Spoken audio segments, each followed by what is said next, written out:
रखें। जब तक खींचे हैं खींचा है, हाथ से छूटा कहीं पर भी मार कर सकता है।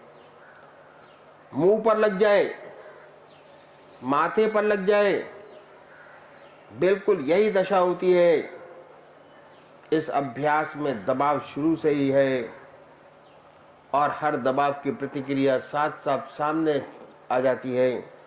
तो ये सारी बातें हैं, इन सबको सोच समझकर संन्यास के रास्ते में कदम रखना चाहिए। और खासकर उन लोगों को जिनकी शादी हो गई है, जो गृहस्थ आश्रम में प्रवेश कर गए हैं, उन्हें सोचना नहीं चाहिए। करोड़ पीछे एक दो नजर आते हैं, जैसे महात्मा बुद्ध जो गृहस्थी थे, संसार छोड़कर चले गए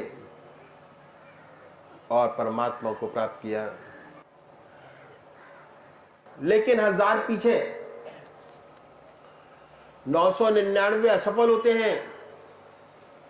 न उनकी दुनिया रहती है न दीन। ऐसी बहुत सी घटनाएं इस वक्त के सामने आई, ना इधर का रहा ना उधर का।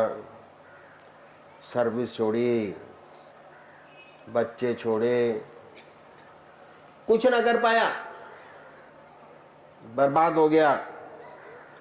तो जिन्होंने गृहस्थ आश्रम में प्रवेश कर लिया है, उन्हें हजार बार सोचना चाहिए कि उनके लिए रास्ता नहीं है। जो बाल ब्रह्मचारी है, जिनका जन्म से ही संस्कार बहुत ऊंचा है, उनकी बात तो अलग है। उनके लिए तो संन्यास से बढ़कर कोई दूसरा रास्ता नहीं। ऐसा व्यक्ति इस रास्ते में बहुत चमकेगा, करोड़ों का भला करेगा। तो ऐसी हमारी धारणा हो गई है कि हमारे पास कोई रास्ता नहीं। बहुतों की ये धारणा है, और बहुतों की ये धारणा है कि 55 से 58 साल तक तो अपना काम करें, 58 साल के बाद जब रिटायर हो जाएंगे तब भगवान का नाम लेंगे। ये बहुत बड़ी भूल है, माया का जाल है, माया का चक्कर है। 58 साल के बाद रिटायर हो जाने पर कुछ नहीं होता, भगवान का नाम नहीं लिया जा सकता, क्योंकि आदतें इतनी मजबूत हो जाती हैं कि आप उन्हें बदल नहीं सकते। शरीर भी जवाब देने लग जाता है। आप बैठ नहीं सकेंगे, ध्यान करने की बात तो अलग रही। तो ये भावना जो हमारे अंदर आ गई है कि 58 साल के बाद पूजा पाठ करेंगे, परमात्मा का नाम लेंगे, अभी से भगवान का नाम लेकर क्या करना बहुत गलत है, फिर नहीं होगा। जो कुछ बनेगा आज बनेगा, अभी बनेगा। तो गृहस्थियों का रास्ता भी बहुत पुराना है, जिसे हमने बुला दिया। बड़ा ऊंचा रास्ता। आपने राजा जनक का नाम सुना होगा। राजा जनक को विदे कहते थे। इतना ऊंचा महात्मा, इतना ऊंचा ब्रह्मज्ञानी। अब उसके हुआ कि उसके जमाने के महर्षि अपने शिष्यों को उसके पास भेजते थे परीक्षा के लिए कि अगर राजा जनक कह दे कि ब्रह्मज्ञानी है तो है, नहीं तो नहीं। वह राजा था और राज का कितना कार्यभार उनके ऊपर था, कितनी जिम्मेदारियां थी। उन सब जिम्मेदारी को भली भांति निभाते हुए इतना ऊंचा ब्रह्मज्ञानी, तो इतना ऊंचा ब्रह्मज्ञानी, हमारे और आपके पास तो जिम्मेदारियां बहुत कम हैं। जब एक राजा ब्रह्मज्ञानी हो सकता है, हम आप क्यों नहीं हो सकते? तो रास्ता भी बहुत पुराना है जो मैं आपके सामने रखूंगा। इसे कहते इति मार्ग। इस रास्ते में हम अपने जीवन में एक चीज बढ़ाते हैं, वो क्या है? वो है परमात्मा का नाम, ईश्वर का नाम। और परमात्मा का नाम एक ऐसी बड़ी ज्योति है, अगर सच्चे तरीके से मन में आ जाए तो अंधेरे को अपने आप दूर करती चली जाती है। जहां प्रकाश है वहां अंधेरा नहीं। लाइट आई, अंधेरा गया। वाल्मीकि महर्षि, उल्टा नाम जपते जपते महर्षि हो गए। इतने बड़े महर्षि हुए कि उन्होंने रामायण पहले लिख दी, घटना बाद में घटी। तो ये ऐसा प्रकाश है, ऐसा उजाला है, अगर सच्चे तरीके से हृदय में जागृत हो जाए तो अंधेरे को अपने आप दूर करता चला जाता है। जहां प्रकाश है वहां अंधेरा नहीं। तो छोड़ना कुछ नहीं है। जो आज आपकी जिंदगी आज है उसमें एक चीज बढ़ाइए।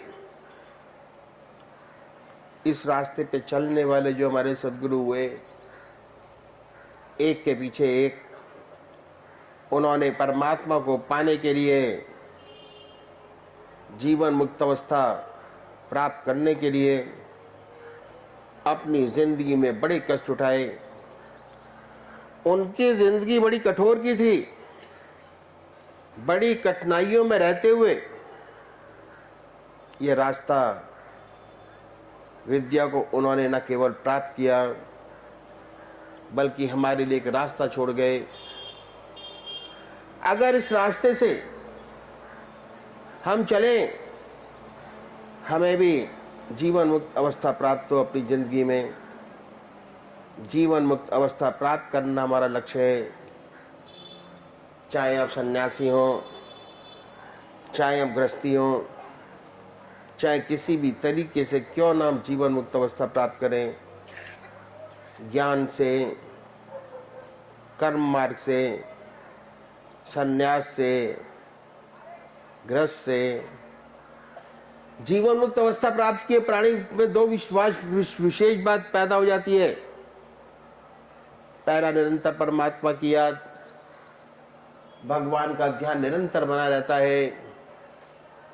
चलते फिरते, खाते पीते, सोते जागते, संसार का हर व्यवहार करते ईश्वर की याद बनी रहती है।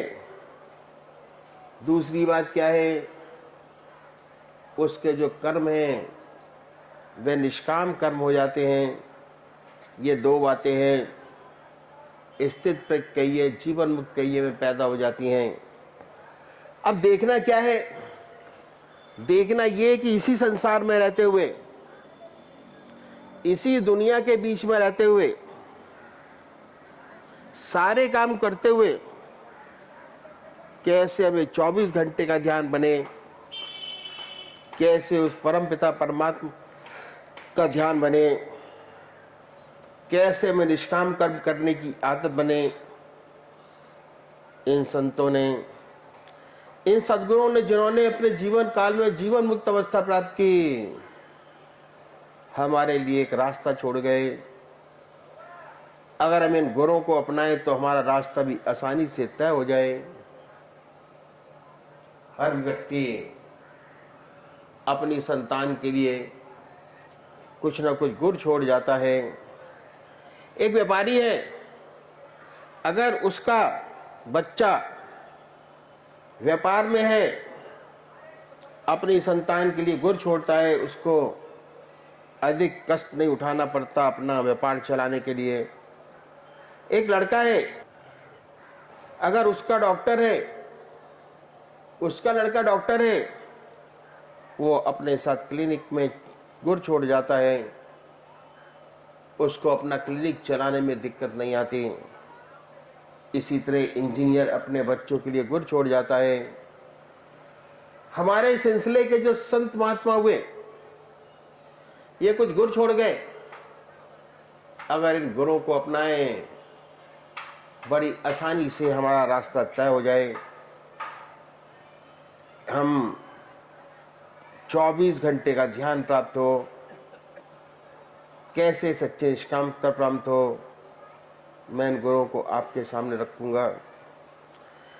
इन संतों ने, इन सद्गुरुओं ने इस सारे साधन को 3 भागों में बांटा और दुनिया के 8-8 घंटे के हिसाब से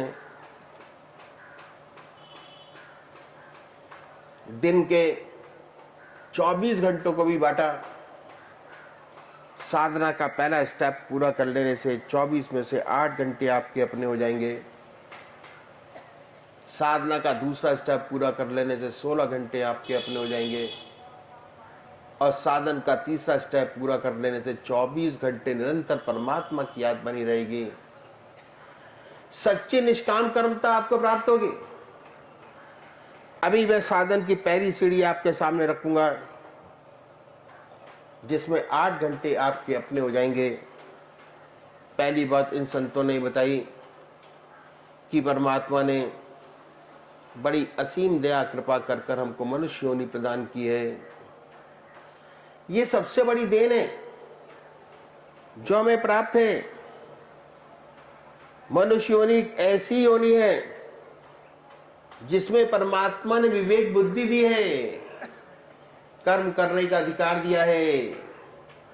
बाकी 84 लाख योनियां भोग योनियां हैं। बड़ी दया कृपा कर कर हमको ईश्वर ने मौका दिया और हमें इस मौके का पूरा पूरा लाभ उठाना चाहिए।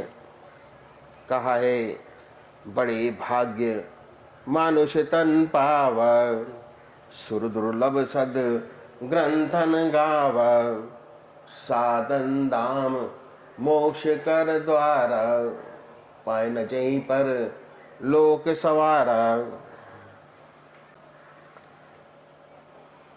बड़े भाग्य मानुष तन पावा, सुर दुर्लभ सद ग्रंथन गावा, साधन धाम मोक्ष कर द्वारा, पाए न जहीं परलोक सवारा। ऐसी मनुष्य योनि जो बड़े भाग से मिली है, जिसके लिए देवता भी तरसते हैं, क्योंकि मनुष्य योनि एक साधन का क्षेत्र और मोक्ष का दरवाजा है, जिसमें परमात्मा ने हमें विवेक बुद्धि दी है, कर्म करने की स्वाधीनता दी है और अधिकार दिया है। यदि हम चाहें प्रत्यक्षीन हो तो उस परम पिता परमात्मा को प्राप्त कर सकते हैं। ये एक ऐसी योनि है जिसके लिए देवता लोग भी तरसते हैं। ऐसा अवसर ईश्वर ने हमें दिया, हमें इसका पूरा पूरा लाभ उठाना चाहिए। जितने संत महात्मा हुए, जितने धर्म हुए, सबने मनुष्य योनि की भूरी भूरी प्रशंसा की है। कबीरदास जी ने कहा है कि कबीरा, हर की भक्ति कर, तज विषया रस चौंच, बार बार नहीं पाइए मानस जन्म की मौज। इस सेवक के गुरुदेव कहा करते थे कि विषय वासना के आनंदी, मिथ्या जन्म बिगाड़, मानस जन्म गरीब न फिर कर ले हरि सो प्यार। तो ऐसा सुंदर अवसर हमें परमात्मा ने दिया। हमारे महर्षियों ने हमें बताया कि चाहे अब सन्यासी हो या गृहस्थी, आपको आधा घंटा संध्या वंदना अवश्य करनी चाहिए। आधा घंटा प्रातःकाल और आधा घंटा सायंकाल, ये 2 समय निश्चित कीजिए, कर दिए कि संध्या वंदना अवश्य करनी चाहिए। और हमारे देश में 99% लोग ऐसे हैं जो परमात्मा को मानते हैं और अपने किसी न किसी ढंग से परमात्मा की पूजा करते हैं। बहुत से लोग तो आधा घंटे से ज्यादा भी पूजा करते हैं, लेकिन यदि हम उनसे पूछें कि आपको इस पूजा का क्या लाभ हुआ, तो 4 बात बताने के खामोश हो जाते हैं। पहली बात यह कि भाई ईश्वर का नाम लेना अच्छी बात है, हमारे घर में मंदिर है, हमारे दादाजी पूजा करते हैं, हम करते हैं, देखा देखी हमारे बच्चे भी पूजा करते हैं, ईश्वर परस्त हैं, गॉड फियरिंग हैं। इससे ज्यादा आप क्या चाहते हैं? अगर मैं पूछें कि इससे आपको कोई आंतरिक लाभ हुआ, ऐसे बहुत से कम लोग होंगे जो कहेंगे हुआ। इन संतों ने कम एक तरीका आपके सामने ऐसा रखते हैं, यदि आप इस तरीके से पूजा करेंगे आपको विशेष लाभ होगा। और ऐसा तरीका उन्होंने आपके सामने रखा जिसको हर कोई अपना सके, चाहे किसी भी मजहब के मानने वाला हो, किसी भी धर्म का अनुयायी हो, अपने धर्म के मत पर चलते हुए कर सके। वो रास्ता मैं आपके सामने रखता हूं। संसार में हर मजहब में 2 तरीके के व्यक्ति हैं, एक साकार पुजारी और दूसरे निराकार। बहुत पुराने जमाने से चले आ रहे हैं, कोई नई बात नहीं। इनमें आपस में वाद विवाद भी होते हैं, झगड़े भी होते हैं, और सब होते हुए आज तक दोनों कायम हैं। बात ऐसी है कि मनुष्य का स्वभाव कुछ ऐसा ही है, किसी को चेहरे से प्यार होता है, शक्ल से प्यार होता है, मूर्ति से प्यार होता है। कुछ लोगों को शक्ल से प्यार नहीं होता, जिन्हें शक्ल से प्यार होता है वे है साकार पुजारी, जिन्हें शक्ल से प्यार नहीं होता वे है निराकार पुजारी। इन संतों ने दोनों के लिए रास्ता बताया। जो साकार पुजारी हैं,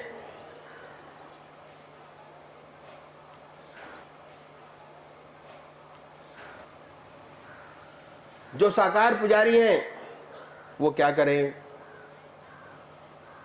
बड़े आराम से बैठिए, अपनी आत्मा से पूछिए कि भगवान की कौन सी मूर्ति आपको सबसे ज्यादा प्यारी लगती है, जिसमें आप भगवान की सबसे ऊंची भावना डाल सकते हो। उसे अपनाइए, उसी को याद करें, उसको कभी बदले नहीं। ऐसा नहीं कि आज आप राम की पूजा करें, कल कृष्ण की, परसों मां की।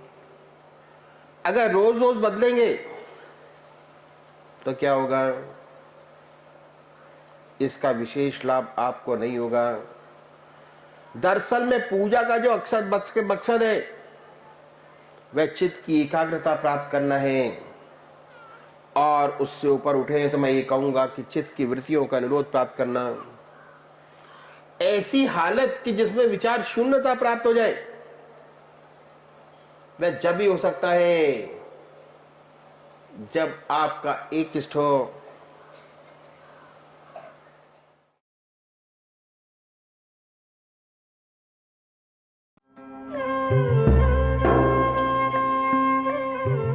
ध्यान योग के कार्यक्रम आनंद योग से निशुल्क जुड़ने के लिए संपर्क करें 9810239677।